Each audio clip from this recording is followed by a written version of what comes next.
أعوذ بالله من الشيطان الرجيم پناہ مانگتا ہوں میں اللہ کی شیطان مردود سے۔ بسم الله الرحمن الرحيم شروع اللہ کا نام لے کر جو بڑا مہربان نہایت رحم والا ہے۔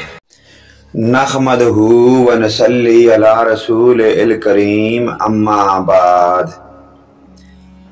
ناظرین کرام، اسلامی ویڈیو شروع کرنے سے پہلے پیارے دوستوں اور بھائیوں سے گزارش ہے کہ آپ دنیا میں جہاں جہاں اپنی ڈیوٹیاں سر انجام دے رہے ہیں، دنیا کے کسی کونے میں بھی پاکستان کے ساتوں براعظموں میں، پاکستان کے اندر اور پاکستان کے بعد دنیا کے ساتوں براعظموں میں اللہ پاک آپ کو عزتیں دے اور آپ کو نیک اعمال نیک کام کرنے کی توفیق عطا فرمائے۔ ویڈیو شروع کرنے سے پہلے پیارے دوستوں اور پیارے بھائیوں سے عاجزانہ ریکویسٹ ہے، گزارش ہے کہ ہماری ویڈیو کو لائک اور سبسکرائب ضرور کریں اور ساتھ لگے گھنٹی کے آل کے بٹن کو لازمی دبائیں تاکہ جو بھی ہم اسلامی اچھی اور نئی ویڈیو یوٹیوب کے حوالے کرتے ہیں تو آپ کو اس کا نوٹیفیکیشن ملتا رہے اور آپ کو دینی موضوع پر اچھی اور نئی ویڈیو ملتی رہے، جس سے آپ سن کر اس پر عمل کر کے آخرت کی فکر پائیں۔ تو چلیے ناظرین کرام، نیکسٹ ویڈیو کی جانب چلتے ہیں۔ واقعہ حدیث نمبر 45، موضوع ہے بغداد کا سادون۔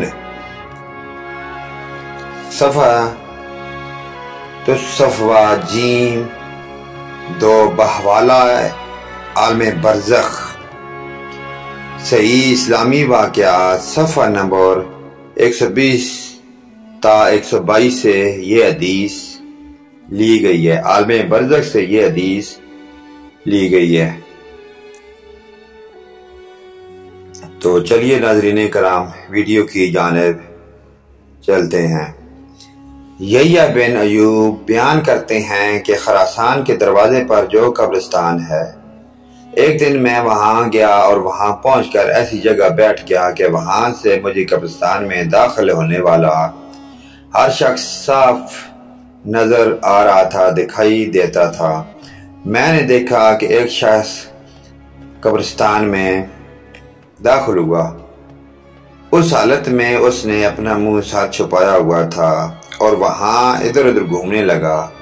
وہ جس قبر کوٹی ہوئی زمین میں دھنسی ہوئی دیکھتا اور وہاں کھڑا ہو جاتا اور اسے دیکھ کر رونے لگتا۔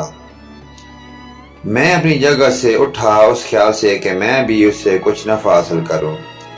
میں جب اس کے قریب پہنچا تو وہ سادون تھے اور وہ حضرت عبداللہ بن مالک کے قبرستان کی ایک جھونپڑی میں بیٹھا کرتے تھے۔ میں نے ان سے کہا کہ اے سادون، تم کیا کر رہے ہو؟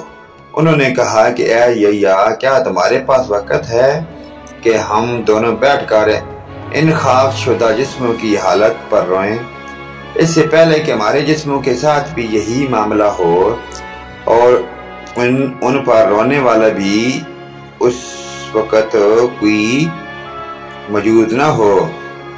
پھر انہوں نے کہا کہ یحییٰ، اللہ کے روبرو قیامت کے دن رونے سے یہ زیادہ بہتر ہے کہ جسموں کے خاک ہونے کا منظر یاد کر کے ہم اس وقت روئیں کہ اس کے بعد کہا کہ اے یحییٰ، اور جس وقت کے اعمال نامے کھولے جائیں گے۔